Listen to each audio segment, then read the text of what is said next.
ચાલુ કર્યો તો જજા. રામ રામ ભાઈઓ. જો કલાક વાર પહેલા તમે વિડીયો જોયો હશે. અહીંયા આગળ ગંદકી પડી હતી. મારું નામ દેવચંદ સંગર. આ આસિમભાઈ મહારાજ છે. આ નારાયણભાઈ મારવાડા છે.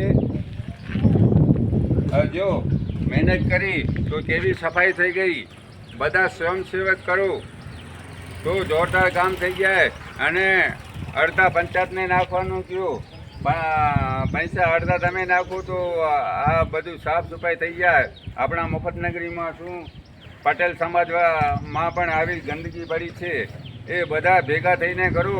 ગંદકી હશે તો માણસ બીમાર પડશે. જો તમને બીમાર ના પડવું હોય તો તમે સાફ સફાઈ રાખો. અને આદર્શ ગામ બનાવવું હોય તો મેલો ડીએમ સંગાર. જો હમણાં સરકાર પણ સારી છે. સરકાર પણ તમને ના નથી પાડતી પૈસાની. તો તમે શું કામ તમે કામ નથી કરતા? ખરેખર પોતપોતાનું કરો. એક માણસનું કામ નથી. બધા ઘરના માણસો કામ કરશો તો થશે. અને આપણી ચેનલને લાઈક કરો, સબસ્ક્રાઈબ કરો. ડીએમ સંગાર. જય હિન્દ, જય ભારત. સરકાર આજા પૈસા ખાવી એમ જો કરું સરકાર